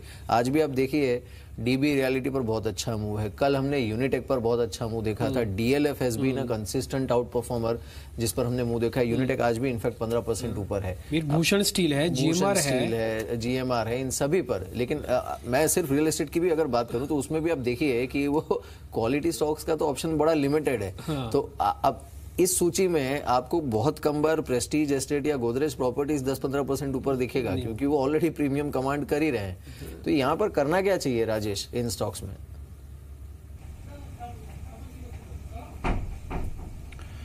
देखिए, अनलेस आपकी रिस्क एपेटाइट बहुत अच्छी हो, मैं कहूँगा दूर रहें। इन्वेस्टमेंट की तो सोचिए भी मत। ट्रेडिंग की अपॉर्चुनिटीज़ बिल्कुल बनी हुई है, जैसे कि आपने कहा यूनिटेक में 15% की मूव है, या कई ऐसी कंपनियां हैं जो छोटी छोटी चल रही हैं। इन सब में कुछ एक कंपनियां इंफ्रास्ट्रक्चर में जहां पर है वहां मैं समझता हूं कि थोड़ी होप्स बिल्कुल बनती है, क्योंकि एक तो सरकार का रवैया भी इंफ्रास्ट्रक्चर की तरफ मुझे लगता है थोड़ा सा फेवरेबल रहने वाला है आने वाले बजट में। दूसरे अगर आप देखें तो जीएमआर एक ऐसी कंपनी है जहाँ डेट उन्होंने लगातार कम किया है, परफॉर्मेंस भी लास्ट 2-3 क्वार्टर से बेहतर होती हुई है। आपके एयरपोर्ट बिजनेस भी अच्छा चल रहा है और नए एयरपोर्ट्स के लिए भी वो बोली लगा रहे हैं। तो इन सब चीज़ों के मद्देनजर अगर चुनिंदा बाइंग करनी ही हो तो जीएमआर में की जा सकती है। मैं फिर दोहराना चाहूँगा कि ये सारी बेट्स हाई रिस्क वाली है, जहाँ कर अगर इनकी कुछ जो प्लान्स है अगर फुलफिल नहीं हो पाते हैं तो एक बड़ी गिरावट देखी जा सकती है। तो बहुत स्ट्रिक्ट स्टॉप लॉस के साथ ही पोजीशन बनाएं, नहीं तो मैं कहूँगा बेहतर कंपनियों में निवेश करें तो बेहतर होगा। राजेश, इसका फिर स्टॉप लॉस का बनेगा जीएमआर का? मान लीजिए आपकी बात लेके हम लेते हैं इसको, जीएमआर का स्टॉप लॉस का रखें तब? जीएमआर का अगर आप स्टॉप लॉस रखना है तो मैं समझता हूँ 18.5 रुपया का आपको रखना चाहिए थोड़े से मध्यम अवधि के लिए, और बहुत शॉर्ट टर्म रखना हो तो 20 रुपए का रखना चाहिए। ठीक है, 20, 18.5 दो होंगे। आज एडीएजी के शेयर्स में आरकॉम के अलावा एडीएजी की जो दूसरी बड़ी कंपनी इसमें 10% से ज्यादा का रिटर्न है वो पावर है। पावर के शेयर खैर सभी चले। क्या आशीष ये रिलायंस पावर को लेके जा सकते हैं? इसका तो फ्यूचर भी अवेलेबल है हमारे पास, ऑप्शन, फ्यूचर, कैश तीनों को रखें? नहीं, रखना चाहिए डिम्पी, क्योंकि जिस तरह का अपमूव आया, जिस तरह के वॉल्यूम्स देखने को मिल रहे हैं, मुझे लगता है कि एक ट्रेंड बहुत अच्छा बना हुआ है। मे बी आने वाले समय में 55 से 60 की जो रेंज है वो स्टॉक में टेस्ट होते हुए देखने को मिल सकती है। हालांकि जिस तरह की वोलेटिलिटी उसको ध्यान में रखते हुए मैं ऑप्शंस में ज्यादा कंफर्टेबल रहूंगा। तो अगर से आप 50 to 50 या 55 स्ट्राइक की कॉल ऑप्शन लेके जाते हैं तो मुझे लगता है वो एक ज्यादा कंफर्टेबल ट्रेड इसमें नजर आएगा। आज देखिए जो अंडर परफॉर्मिंग स्टॉक्स है ना, उसमें देखिए गेल, इस पर 2.5% का ड्रॉप है, ये 500 के नीचे है। साथ ही बीपीसीएल को देखिए, इंडियन ऑयल को देखिए, एचपीसीएल को देखिए, इस पर भी जो रुझान है वो थोड़ा कमजोरी का है। इसकी और एक वजह ये भी है कि अब सरकार ने एक तो जो एलपीजी में मंथली प्राइस हाइक था उसे फिलहाल के लिए टाल दिया है, और क्रूड की ट्रैजेक्टरी जिस तरह की है, आशंका बनी हुई है कि शायद इन कंपनीज के मार्जिन्स थोड़े स्क्वीज होंगे अगर क्रूड हल्का नहीं हुआ तो, क्योंकि इन कंपनीज की फिर हर महीने और डेली बेसिस पर जो फ्यूल प्राइसेस हैं उसे रिव्यू करने की कैपेसिटी भी एट सम पॉइंट चैलेंज होगी, बिकॉज इसे बेतहाशा तो बढ़ने दे नहीं सकती सरकार। तो विश्वेश, ये जो ऑयल एंड गैस स्टॉक्स हैं, खासकर जो सरकारी ऑयल मार्केटिंग कंपनीज हैं प्लस कंपनीज लाइक गेल, इस पर क्या करना चाहिए? अगर आप सेक्टरल कंपैरिजन करें of last 1 month and last 3 month, तो oil and gas is on the lower card in both the horizon. 3 month में ऑयल एंड गैस का अगर आप रिटर्न देखेंगे 8% है, वेयर एज द 1 मंथ का अगर ऑयल एंड गैस का रिटर्न देखेंगे that is 1%। Now in that also if you go and see the breakup of oil and gas stocks, तो 1 मंथ में जो सबसे बेटर परफॉर्मर है वो है GAIL and followed by ONGC. Bottom में है रिलायंस और कैस्ट्रॉल। रही बात पब्लिक सेक्टर ओएमसीज की, आईओसी हो गया या एचपीपीपी, मेरा ऐसा मानना है कि यहां से ये सेक्टर अंडर परफॉर्म कर सकता है for the simple reason because कहीं ना कहीं जो इनकी मीडियम अवधि के टारगेट्स है वो अचीव हो चुके हैं, और कहीं ना कहीं in a very shorter term if you try to establish statistics of a crude versus the stock price, it is not showing any science of positivity. तो मेरा ऐसा मानना है कि ये स्टॉक अंडर परफॉर्म रहेगा। इस मंथ का रोल ओवर डेटा भी ये इंडिकेट कर रहा था कि compare to last 3 months average, oil and gas stocks has witnessed the lower rollover. So that means people were not inclined to carry their position in spite of having the fundamental strong. तो मेरा ऐसा मानना है कि लो volatile, लो movement stock रहेगा। अगर आप काफी डिफेंसिव चीज देख रहे हो, अगर मार्केट में फॉल आता है, तो मेरे हिसाब से I would like to hide behind the oil and gas right now looking at the data, but I would not be inclined अगर मार्केट पॉजिटिव है, मोमेंटम में है।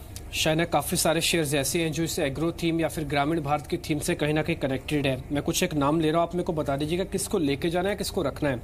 पराग मिल्क ये एग्रो बेस्ड है, चल गया। एसआरएफ ये चला है। हेवल्स व्हाइट गुड की कंपनी है, काफ़ी अच्छा पेनिट्रेशन अब ग्रामीण भारत में करना चाहती है, चल रही है। एस्कॉर्ट्स चल रही है। श्री इंफ्रा इक्विपमेंट फाइनेंसिंग करती है, चल रही है। और एक टाटा ग्लोबल, ये भी चल रही है। ये सारी ग्रामीण भारत से जुड़ी हुई कंपनीज है, किसको रखना है? मेरे हिसाब से हेवल्स जो मैंने रिसेंटली ऐड किया है मेरे पोर्टफोलियो में, ये काफ़ी अच्छा मेरे हिसाब से 1 साल में या 2 साल में अच्छा परफॉर्म कर जाएगी, बिकॉज उन्होंने जो एसेट्स अक्वायर किए हैं वो मतलब इन द कूलिंग स्पेस, वो एसेट्स अभी तक वो रेवेन्यू और प्रॉफिटेबिलिटी में नहीं रिफ्लेक्ट कर रहे हैं। बैलेंस शीट बहुत अच्छा स्ट्रांग है, तो एक कंज्यूमर में वो मैं प्रेफर करूंगी। अगर आप गवर्नमेंट के पॉलिसीज के हिसाब से और बजट प्री बजट बाइंग के हिसाब से अगर आप देख रहे हैं, तो मेरे हिसाब से फर्टिलाइजर और एग्रो पेस्टिसाइड्स वो स्पेस काफी इंटरेस्टिंग लगेगा। उसमें मेरा टॉपिक रहेगा दीपक फर्टिलाइजर्स। वहां पर मेरे हिसाब से ऑलमोस्ट 530 का लेवल हम एटलीस्ट 1 साल में देख सकते हैं, क्योंकि एक तो उन्होंने they are actually they have won a case against GAIL, I think it was 350 crore का केस है, वो अभी उनको पेमेंट नहीं करना होगा। और बहुत अच्छे नंबर्स के बाद लास्ट क्वार्टर में 70% उन्होंने प्रॉफिट दिखाया बढ़कर। आई थिंक आगे जाके भी उनकी अच्छी प्रॉफिटेबिलिटी होगी। एंड पेस्टिसाइड्स में भी, एग्रो केमिकल्स में भी आप वहां भी यूपीएल देख सकते हैं। तो आई थिंक काफी आपको बास्केट ऑफ स्टॉक्स है, आप रूरल इकोनॉमी को देखकर ऐड कर सकते हैं। Last but not the least Escorts की भी आपने बात की, वो भी मेरे पास खुद मैं होल्ड करती हूँ। वहां पर भी ट्रैक्टर सेल्स का काफी अच्छा परफॉर्मेंस होगा, तो वो भी एक स्टॉक आप देख सकते हैं। चलिए बीटीएसटी कॉल्स कौन सी हैं 2017 के बाद अगले साल के लिए, जनरली हम कहते हैं कि अगले दिन के लिए, लेकिन मैं कहूँगा अगले साल के लिए BTST कॉल्स कौन सी हैं ये देखते हैं। यानी 1 जनवरी 2018 को जब मार्केट्स खुलेंगे तो क्या BTST कॉल्स आप लेकर जा सकते हैं उस दिन के लिए, बताइए पूजा जी। 2018 के लिए जो BTST कॉल्स हम लेकर आ रहे हैं उसमें आज ज़्यादातर जो फोकस देखने को मिल रहा है वो ऑटो सेक्टर में है। शुरुआत पहले कॉल से करते हैं, आशीष अंदानी के कॉल से। इनका जो पहला कॉल है उसमें वो आइडिया में खरीदारी करने की राय दे रहे हैं। इनका मानना है कि 116 के लेवल्स देखने को मिल सकते हैं स्टॉक में, स्टॉप लॉस होगा 102 का, और आज स्टॉक में 5% की तेजी भी देखने को मिल रही है और 116 के लेवल्स के लिए यहाँ पर ये खरीदारी करने की राय दे रहे हैं। अगले कॉल में TCS में बाय कॉल है इनकी तरफ से 2735 के लेवल्स के लिए और स्टॉप लॉस होगा 2670 का। जगदीश ठक्कर के कुछ व्यूज पर नजर डालें तो यहाँ पर इन्होंने मिड कैप स्टॉक्स में खरीदारी करने की राय दी है। GSFC इनका पहला कॉल है, बाय कॉल है। यहाँ पर इनका मानना है कि 160 के लेवल्स देखने को मिल सकते हैं स्टॉक में, स्टॉप लॉस होगा 154 का। SDIL इनका अगला खरीदारी करने की राय यहाँ पर दे रहे हैं 68 के टारगेट के लिए और स्टॉप लॉस होगा 64 का। लवलेश शर्मा ने दोनों ही अपना जो कॉल्स दी है वो ऑटो स्पेस से दी हैं। पहला जो कॉल है वो टाटा मोटर्स में है, बाय कॉल 440 के लेवल्स के लिए खरीदारी की राय, स्टॉप लॉस होगा 420 का, और हीरो मोटोकॉर्प में ये खरीदारी करने की राय दे रहे हैं और यहाँ पर इनका मानना है कि 3840 के लेवल्स देखने को मिल सकते हैं। एक बार आप शेयर एक देखें पेंट के अंदर कंसाई नेरोलैक, इसके अंदर एक अच्छा खासा मूव वापस देखने को मिल रहा है। ये शेयर नोटिस करने वाला होगा। ये शेयर एकदम से डे हाई पे आ चुका है करीब 7% की मजबूती के साथ, और आज एक और शेयर भी है जो IPO की लिस्टिंग के साथ जुड़ा था, एशियन ग्रेनेटो। आज सुबह सुबह मयूरेश ने वो हमको शेयर दिया था और उसके बाद से शेयर अच्छा मूव दिया, अब 3-3.5% की बढ़त के साथ क्लोजिंग कर रहा है। एक बार आशीष आप दोनों जना ने टेक्निकली देखिए, ये कंसाई नेरोलैक और एशियन ग्रेनेटो, इन दोनों में से किसमें ज्यादा अभी भी दम दिखता है आपको, किसको रख सकते हैं? जी देखिए, एशियन ग्रेनिटो मुझे लगता है बहुत एक अच्छा ट्रेंड नजर आ रहा है। वैसे तो कंसाई नेरोलैक का भी जो मूव है वो काफी प्रॉमिसिंग है। मुझे लगता है दोनों ही स्टॉक एक टेंडम में ही चलेंगे और एक अच्छे अपमूव शायद यहाँ से बनते हुए देखने को मिले। बट एक स्टॉक जो मुझे क्लियरली इसी स्पेस में नजर आ रहा है वो है कजारिया सेरेमिक। मुझे लगता है इस स्टॉक में बहुत अच्छा एक कंसोलिडेशन हमें देखने को मिला है और एक अच्छा खासा रिस्क रिवॉर्ड इसके अंदर में बनता हुआ नजर आ रहा है। मैं समझता हूँ इसको 710 के एक स्टॉप लॉस से अगर से पोजीशन बनाते हैं तो ये स्टॉक जल्दी 800 के स्तरों को क्रॉस कर सकता है। तो मोटा मोटी 15 रुपए की रिस्क के सामने मुझे लगता है 70 से 80 रुपए की बढ़त कजारिया सेरामिक्स के अंदर में आते हुए देखने को मिल सकती है। मीर वैसे भी सेरेमिक्स वाली कंपनीज पे इस बार ध्यान रखा जाए, एक तो अफोर्डेबल वाली थीम भी है, ग्रामीण भारत वाली थीम भी है, ग्रामीण सब कुछ चल सकता है शायद। बिल्कुल।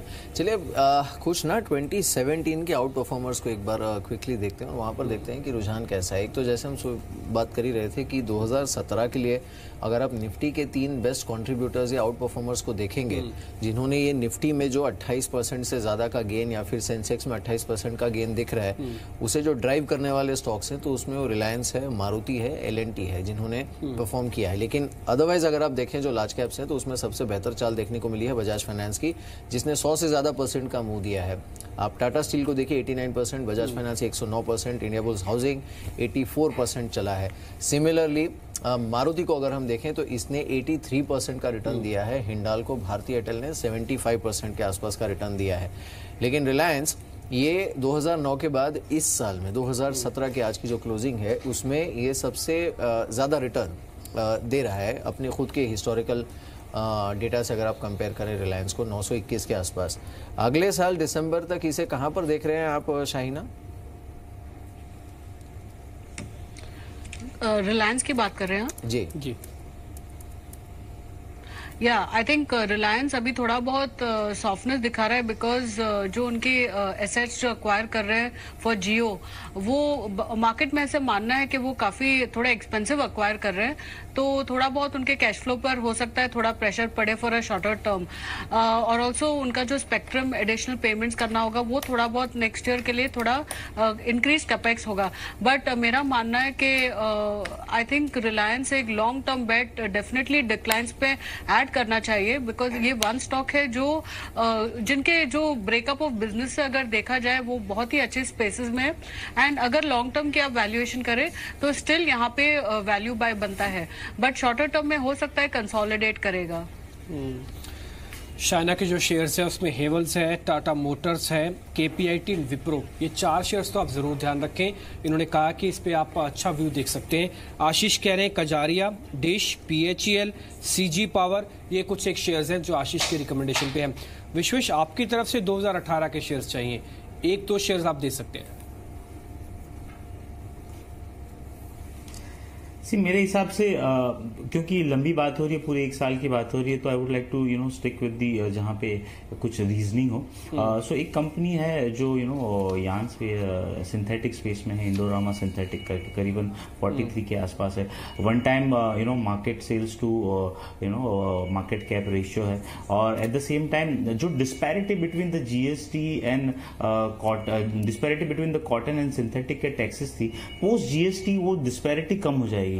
सो अभी जो इसका मेजर चंक ऑफ टैक्सेस जा रहा था वो कम हो जाएगा, और उसके चलते स्टॉक में काफी अच्छी रीरेटिंग देखी जाएगी। प्रमोटर्स का स्टेक बढ़ा है, और कहीं ना कहीं प्रमोटर ने अपने आप को खुद वारंट भी इशू किए हैं। तो मेरा ऐसा मानना है 43 रुपीज के आसपास 30 रुपीज तक का मैक्सिमम डाउनसाइड देख सकते हो। ऑन दी हायर साइड मेरे हिसाब से 80 रुपए के 90 रुपए तक के आप लेवल देख सकते हो। तो ये एक स्टॉक है। दूसरा जो स्टॉक मुझे समझ में आ रहा है करंट लेवल पे, purely on the basis of valuation fundamental, कीरी इंडस्ट्री है। करीबन अगर आप उसको देखोगे तो उसका जो खुद का स्टैंड अलोन बिजनेस है, वो stand alone business decent cash कर रहा है, और जो उसका स्टेक है in the Singapore Dystar, it is रफली अराउंड 37%। वहां पे कहीं पे कुछ डिस्प्यूट की बात चल रही है। अगर वो इश्यू सॉर्ट आउट हो जाता है तो 1500 करोड़ के मार्केट कैप पे आपको करंट वैल्यूएशन पे ऑलमोस्ट ये फ्री मिल रहा है। सो मेरा ऐसा मानना है वहां पे भी आप ऑलमोस्ट 60-70% का अपसाइड एक्सपेक्ट कर सकते हो। तो ओनली कैच हियर रिमेन्स की जो उसका सिंगापुर बिजनेस है डाइस्टार में, वहां पे लिटिगेशन में क्या निकल के आता। तो ये 2 शेयर है मेरे हिसाब से, वैल्यूएशन प्राइस वाइज के हिसाब से दोनों कंफर्ट दे रहे हैं। ये 2 स्टॉक में सजेस्ट करना चाहूंगा 2018 के लिए। ठीक है, 2018 के लिए इन शेयर्स पे आप जरूर ध्यान रखें। एक डी-मार्ट का शेयर भी अच्छी क्लोजिंग देके जा रहा है। ये साल वैसे भी डी-मार्ट के लिए काफी बेहतर रहा, रिटर्न्स के लिहाज से भी। ये 2-2.5% के ऊपर की क्लोजिंग है। इस पे आपका आशीष रिकमेंडेशन चाहिए। F&O में भी है ये शेयर, तो डी-मार्ट जी। डी-मार्ट देखिए F&O में नहीं है, एवेन्यू का जो शेयर है वो कैश मार्केट में है, और मुझे लगता है कि इसके अंदर में जो ट्रेंड है वो काफी पॉजिटिव बना हुआ है। और अभी जिस तरह से कंसोलिडेट हुआ है, एक नया मूव इसका जो चलेगा वो कम से कम 1350-1400 के स्तरों तक जाते हुए देखने को मिल सकता है। बेस बहुत अच्छा बना चुका है, तो मेरा मानना है 1080-1090 ये एक स्ट्रॉन्ग सपोर्ट जोन इस स्टॉक के लिए, और ऊपर में 1350 से 1400 तक की अपसाइड डी-मार्ट आने वाले समय में दिखा सकता है। डी-मार्ट पे थोड़ा सा अच्छा रिटर्न यहाँ पे देखने को मिल रहा है। शाइना, 1-2 थीम या फिर 1-2 शेयर फार्मा के आप शेयर करना चाहेंगे, क्योंकि फार्मा शायद 2017 से बेहतर ही रिटर्न 2018 में दे। फार्मा पे सबकी नजर है। मैं अरबिंदो के काफी टाइम से बात कर रही हूँ, पर्सनली भी होल्ड करती हूँ। वो स्टॉक एकदम अंडर परफॉर्मर रह चुका है, लेकिन अगर आप वैल्यूएशन देखो तो वैल्यूएशंस डोंट जस्टिफाई इतना अंडर परफॉर्मेंस, और उनके जो खुद की अर्निंग्स परफॉर्मेंस भी रह चुकी है वो भी इतना जस्टिफाई नहीं करती है so much of under performance. तो मेरे हिसाब से अगर आप अरबिंदो फार्मा को होल्ड करते हो या ऐड भी करना चाहते हो, यहाँ से 1 साल में मेरे हिसाब से the number should start showing into the valuations, तो वो एक अच्छा परफॉर्मर हो सकता है। दूसरा है, अगर सन ग्रुप के देखें तो सन फार्मा हो या स्पार्क हो, ये दोनों स्टॉक्स मेरे हिसाब से नेक्स्ट 1 ईयर में काफी अंडर परफॉर्मेंस के बाद उनका रेजोल्यूशन आ रहा है फ्रॉम US FDA, नए प्रोडक्ट लॉन्चेस की बात हो रही है, उनके जो रिसर्च में पाइपलाइन की मतलब they are getting approvals, NDA का एक recently approval for an opto product मिला है, तो वहाँ एक दूसरा स्टॉक, ये 2 स्टॉक्स में आप ऐड कर सकते हैं मेरे हिसाब से with a 1 year holding. And last Glenmark मैं खुद भी काफी टाइम से होल्ड कर रही हूँ, एब्सोल्यूट अंडर परफॉर्मर। वैल्यूएशन के हिसाब से भी मेरे हिसाब से नेक्स्ट 1 या 2 इयर्स में काफी अट्रैक्टिव होना चाहिए। तो ये तीनों स्टॉक्स मैं पर्सनली भी होल्ड करती हूँ, और मेरे हिसाब से ये 1 साल अंडर परफॉर्मेंस, 2 साल अंडर परफॉर्मेंस के बाद नेक्स्ट ईयर अगर फार्मा फिर से फ्लेवर में आता है तो ये स्टॉक जरूर परफॉर्म करना चाहिए। तो साल की आखिरी क्लोजिंग की तरफ हम बढ़ रहे हैं, सिर्फ 2 मिनट का समय बाकी है। निफ्टी ने इस बार का 28% रिटर्न दिया इस पूरे साल के अंदर, और आज भी मार्केट 10,500 के ऊपर कन्विक्शन दिखा के क्लोज करने की तयारी कर रहा है। आज के हीरो देखिए, आज रिलायंस कम्युनिकेशन का दिन एक और भी दिन था। ये लगातार 4 दिन तक चला, 100% से ज़्यादा का रिटर्न दिया, आज 17% जोड़े हैं। फिनोटेक्स के अंदर करीब 20%, मोनत इस्पात करीब 3.5%, हालांकि शेयर 10% ऊपर थे लेकिन क्लोजिंग बेसिस पर 3-4% ही रह गए हैं। गणेश हाउसिंग के अंदर भी आज अच्छी क्लोजिंग मिली है, ये कुछ एक अफोर्डेबल हाउसिंग वाली थीम में ये शेयर काफ़ी हद तक करके जा रहा है, वो ये शेयर है। रिलायंस होम फाइनेंस करीब 3-3.5%, रिसेंट लिस्टिंग है ये 3-3.5% की क्लोजिंग दे रहा है। कैपिटल आज 1.5% है, ये सबसे कम गेन वाला शेयर आज का बना है। इसके अलावा ऑटो एंसिलरीज के शेयर चले, उसमें रिको ऑटो 2% है, एमटेक ऑटो करीब 5% आज बढ़कर कम क्लोजिंग दे रहा है, और सेटको ऑटो के अंदर भी करीब 2.5 से 3% तक की मजबूती आज हमको बनती हुई दिखी है। इस बीच आज ऑटो एंसिलरीज में टालब्रोस ने 300 का आंकड़ा आज में पार कर लिया और 308 पे क्लोजिंग दे रहा है। आज सुबह मदरसन सोमी पे एक रिपोर्ट आई थी, उसका फायदा मिला, ये 2% ऊपर चला गया।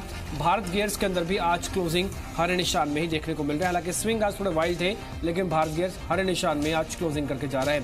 इसके अलावा रियल एस्टेट आज अच्छा चला है, आज यूनिटेक के अंदर 20% फिर से मिल गए हमको। इसके अलावा HDIL आज बैन से आते ही, नई सीरीज में शुरू होते ही ये शेयर ने 10% का इजाफा दिखा दिया। DB रियल एस्टेट के अंदर भी करीब 9 से 10% की मजबूती हमको और बनती हुई दिखी है।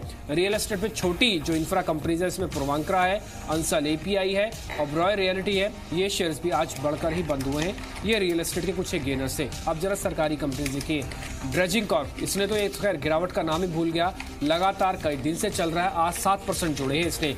IFCI इस सीरीज का स्टार साबित होने की तैयारी करता हुआ दिख रहा है, 6% ऊपर आज क्लोजिंग दे रहा है।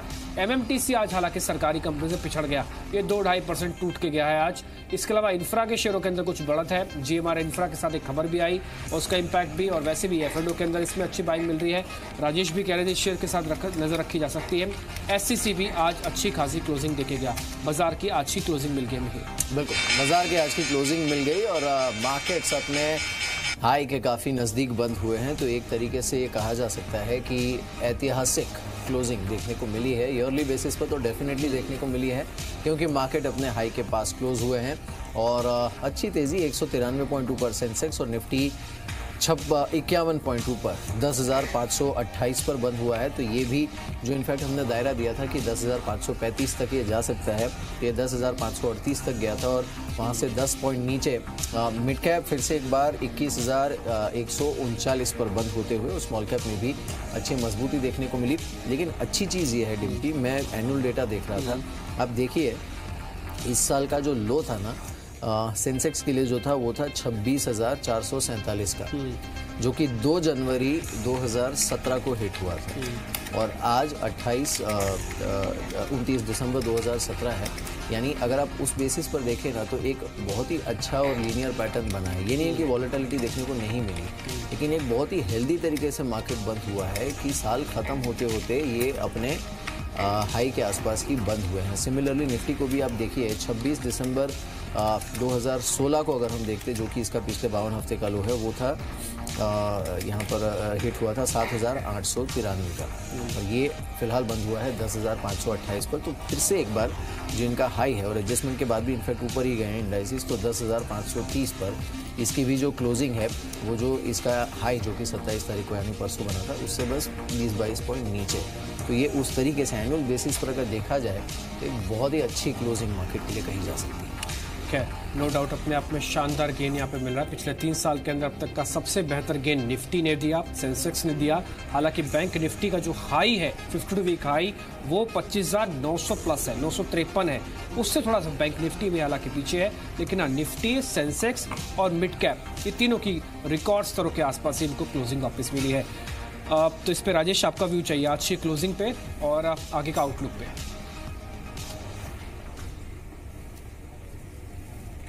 देखिए सही कहा आपने डिम्पी की, बहुत ही शानदार क्लोजिंग है, एक हैप्पी नोट पे क्लोजिंग हुई है। सालाना दर पर अगर आप देखें तो 27% के आसपास सेंसेक्स और निफ्टी में बढ़त देखी गई है और मिड कैप की तो बात ही छोड़ दी है, मिड कैप इंडेक्स 47% के आसपास बढ़ा हुआ है।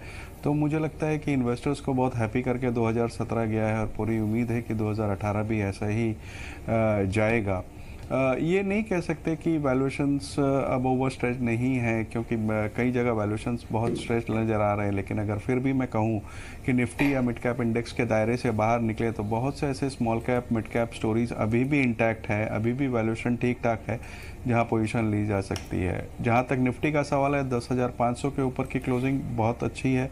10,610 के टारगेट आने वाले दिनों में आ सकते हैं। 10,480 का स्टॉप लॉस लगा करके मैं समझता हूं कि यहाँ पे निफ्टी में लॉन्ग ही रहना चाहिए। नहीं, बिल्कुल लॉन्ग ही रहना चाहिए। और इनफैक्ट इस साल अगर आप पूरे एशिया को देखें, वैसे तो भारतीय बाजार ने इस साल पिछले 3 साल का सबसे बेहतरीन परफॉर्मेंस दिया है इन terms of returns frontline indices में, और in fact small cap mid cap में तो उससे भी बेहतर देखने को मिला है। लेकिन ओवरऑल भी अगर आप देखें तो पूरे एशिया में हैंगसेंग के बाद सबसे ज़्यादा आउट परफॉर्मेंस अगर किसी इंडेक्स पर देखने को मिला है 2017 में, तो वो भारतीय बाजारों पर देखने को मिला है। शाइना, इस पे आपकी आज की क्लोजिंग पे कमेंट चाहिए। बहुत ही स्ट्रांग क्लोजिंग है और मेरे हिसाब से नेक्स्ट अगर आप 1 साल की बात करें, वैल्यूएशंस एक्सपेंसिव है तो ये स्टॉक पिकअप मार्केट रहेगा। आई थिंक मिड कैप्स और काफी अच्छा परफॉर्मेंस देना चाहिए एंड वन सिलेक्टिवली बाइंग करना चाहिए। आई थिंक ओवरऑल मार्केट यहाँ से मे बी 10% ऊपर दे सकता है नेक्स्ट 1 ईयर में, बट आई थिंक जो मिड कैप और सिलेक्टिव स्टॉक्स है वो काफी अच्छा परफॉर्म कर सकते हैं। So I think it will always remain a stock pickers market and specially next year. ठीक है शाइना, शुक्रिया आपका and happy new year to you. शुक्रिया आपका समय देने के लिए। राजेश, आपका भी शुक्रिया आज समय देने के लिए। अब 1 जनवरी आपको सीधा ही आपसे मुलाकात होगी। और विश्वेश, आपका भी शुक्रिया आज समय देने के लिए, और इस लास्ट ट्रेडिंग सेशन में आपने काफी बेहतर तरीके से बताया कि हाँ किन शेयर्स पे ध्यान रखा जा सकता है। आशीष, आपका भी शुक्रिया आज समय देने के लिए। अब अगले साल ही आपसे बातचीत होगी।